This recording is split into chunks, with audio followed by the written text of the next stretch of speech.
Would you like a little tool? Something that you could utilize in your life, daily, weekly, monthly, something that'll take some of the different concepts and skills that I have here on this website and allow you to begin to slowly practice them, put them into your lifestyle. Then strap in, because today I'm going to be taking a quick look at the ACT, or the ACT deck. 55 cards put together by two thoughtful and generous clinicians, Timothy Gordon and Jessica Borashek. What's even better is if you like what I have to say here, you can jump right over to Amazon.com and grab these cards. I get no benefit from them other than I utilize this deck often, both personally and in session with the people that I work with. So let's take a quick look.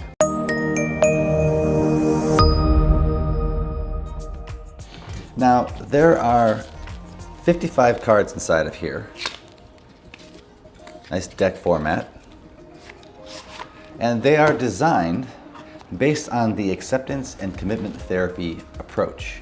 These cards ask insightful and sometimes tough questions to help to motivate you, to inspire meaningful actions, and provide you with new perspectives, different points of view, to be able to let go of those negative thoughts, those negative experiences, those negative sensations that you're having, and be here in the present moment. They're fantastic if you're dealing with overwhelming amounts of stress and anxiety.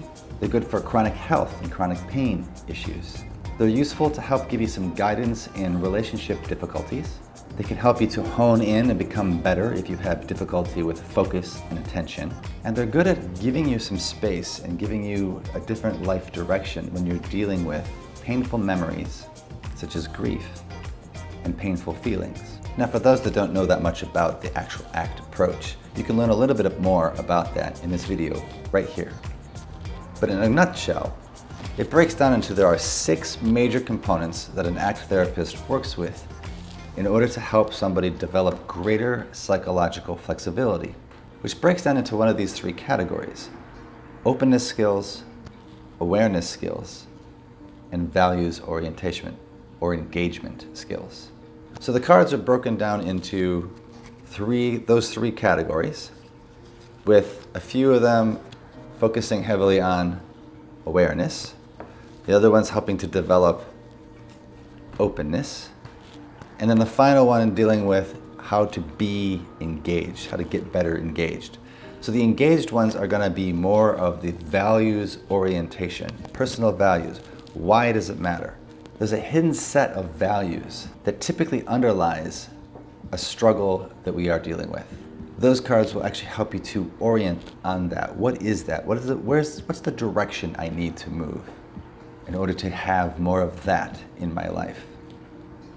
And it's not necessarily eliminating that thing that you don't want, but it's broadening out your world to actually add more things to it that you do want, versus thinking that until this goes away, I can't have any of that, which is a very common thing that this human mind of ours does.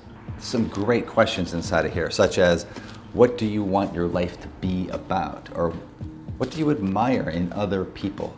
So these cards, there's plenty of them that go heavily into the values component. The openness skills are going to be the first components where we're looking at diffusion, noticing thoughts and different rules that are running in the background which tend to run the game. I can't stand it when I always mess up in situations like this. I can never seem to get this right, or why does this? The universe must hate me. Having thoughts like that, if you look at them, don't really contribute to moving in that values-based direction. They're not as useful, they're not as workable. And so some of the different exercises in these cards help us to begin to unhook from those thoughts, unhook from this thinking aspect of yourself.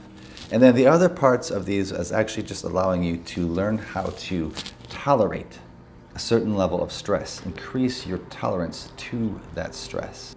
We've spent a lot of focus and time on trying to decrease the amount of pain and suffering that we will experience in our life. But we don't spend as much time figuring out how to actually increase our ability to actually tolerate certain aspects that really we cannot change much. You have a certain level of tolerance when it comes to a rainy day. It's a rainy day, I can't do X, Y, and Z, or I can, I'm just gonna get wet, and I'm okay, I'm willing to experience that. Imagine what your day would be like if you actually tried to figure out a way to make the rain stop. There's certain limitations on what we can do. I think you would agree with me, that's just not one of the things we're going to stop. If it's raining, if it's too windy, if it's snowy, if it's too hot. So you already have an ability to develop a level of tolerance.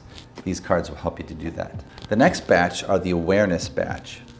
These actually are some really good questions to get you into the present moment. There's some good exercises in here. For instance, like right now, it's like this. And it just allows us to just take a moment, be here in this present moment, and notice the context that we're sitting within. Because it's very common for us to be like, well, it's always been like this, and so it should be like that. There's a rule, it's always been like this.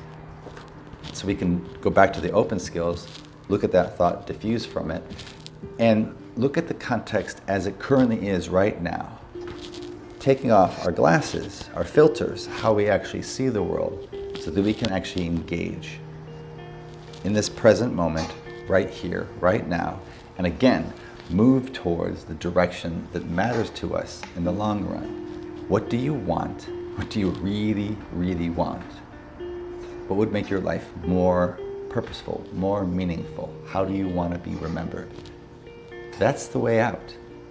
And it's possible to move in that direction while holding in your awareness the different rules and tools and strife and depression and anxiety and anxious thoughts that you have about things, just noticing these sensations and letting them be and moving off in that direction.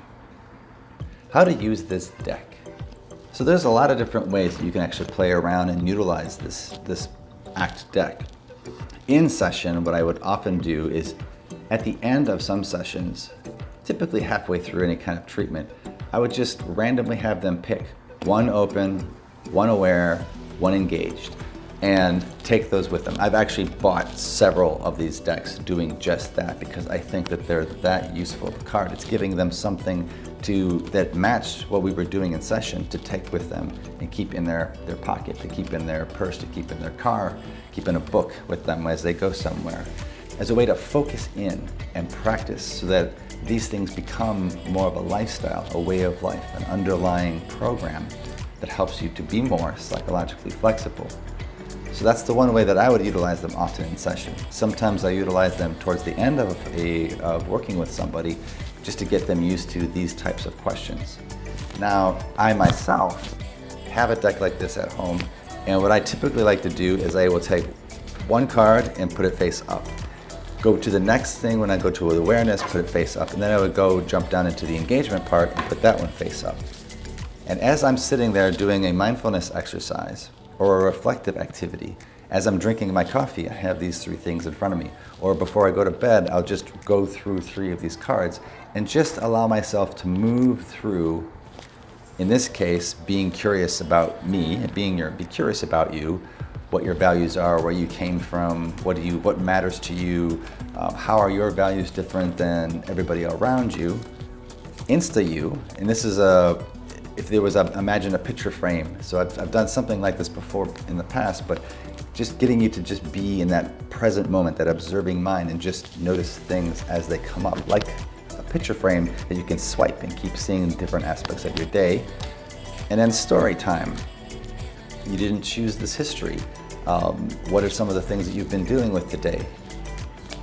How did you respond when those things showed up? So they're just walking you through a whole series of different things that you can practice, and that's what I like to try to do, because most of the ACT therapists out there, we are asked when we move into this work to practice these skills and concepts ourselves. So I try to practice what I preach, and that's one of the ways that I actually utilize this, having them out in front. It's not uncommon for me though to do this like once every couple days. You could do it every single day, you could do it once a week, you could do it once a month. Just keeping these ideas out in front of you. Now, another way I know that some people actually play with these is they'll take three, or they'll take the one area that they're not that great at. Maybe they're not very good with staying aware, staying in the present moment, and so they'll actually take three of the awareness cards with them out into their workday. And it's not a bad idea. When I was first playing around with these, and others folks have done this as well, is I'll pick one that I really wanted to practice with intention and purpose. And I would just bring it up once in a while. I would leave it somewhere, I would see it, and just keep going back, reminding myself, this is the skill I'm working on today. This is the concept I would like to integrate into my lifestyle. After doing this for a while, you'll begin to notice little shifts. Sometimes you won't even understand why it works. And if that's the case, perfect. That means they're working. And it's not necessarily, if your mind's trying to figure out why, we're not really present any longer at that point. So use these as a guide, use these as a skill. It's kind of like you go to the gym and you're lifting weights and you start off low and then eventually you're able to move it up. Let's just say you're doing a chest press and the best you can do when you first go is 110. And then maybe over time you get up to 150 and then maybe after that, maybe 185. But what happens is you will see the progress there and you'll notice that you're going through your cards. But the moment it actually dawns on you that this practice of going to the gym is a beneficial practice is the moment you go to get the groceries out of the trunk of your car, and you can do it with ease.